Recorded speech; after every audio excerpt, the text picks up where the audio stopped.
Also, may mga balita po o kumakalat sa ating mga social media na meron daw pong super typhoon na makakaapekto sa mainly sa Visayas or sa malaking bahagi ng ating bansa, at gusto po natin na linawin yung impormasyon na ito dahil dito po sa DOST Pag-asa ay nakikita natin dito sa ating TC threat potential. Ito pong TC threat potential natin, dyan po natin yan yung impormasyon na gusto natin ibigay sa ating mga kababayan.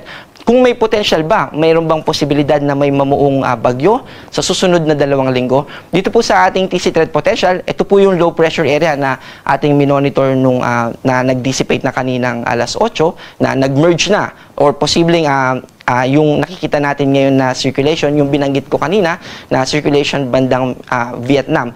And then meron pong pangalawa. Itong pangalawa na to ay medium chance din. Ito po yung posible na nakikita natin na nag-associated dun sa binabanggit nila na super typhoon, na kung saan ay ito ay dadaan dito sa Visayas. Pero gusto po nating linawin na hindi pa natin masasabi sa kasalukuyan kung ito ba talaga ay magiging super typhoon, at yung mga detalye kung saan siya pupunta ay hindi pa rin po natin mababanggit sa kasalukuyan dahil mataas pa po yung uncertainty. Yes, nakikita po natin din yan at namomonitor din natin sa iba't ibang atmospheric models or yung tinatawag natin numerical models na ginagamit dito sa Pag-asa. Pero hindi po ibig sabihin na yun na talaga yung mangyayari. Kaya ang gusto po natin banggitin ay hindi pa po 100% na magiging super typhoon ito at hindi pa natin masasabi yung mga detalye. Pero ang gusto natin sabihin ay sisiguraduhin po ng DOST Pag-asa na mai-inform natin yung ating mga kababayan once na nakita na natin yung development nitong nakikita nating bagyo na ito. Also, alam po natin yung Philippine Area of Responsibility, itong PAR. Meron po tayong mas malaking version yan. Ito naman po yung TCAD.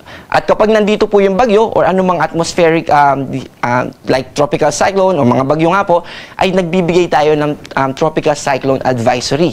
At ito po, ang goal po nito ay para ma-inform yung ating mga kababayan. At kapag naman po wala o lagpas pa dito, nandito naman siya, meron pa po tayong pangatlong mas malaki pa sa PAR. Ito naman po yung Tropical Cyclone Information Domain natin. So pag nakita po natin dyan na posible na o nakikita na natin yung development ng bagyo na yan, within dun sa Tropical Cyclone Information Domain natin, ay i-inform po natin yung ating mga kababayan. Kaya makasisiguro po tayo na magiging inform tayo dahil magbibigay po ng updates and issuance and warnings, at i-emphasize po natin yung mga dapat i-emphasize para manatili tayo na updated at informed at mapaghandaan natin.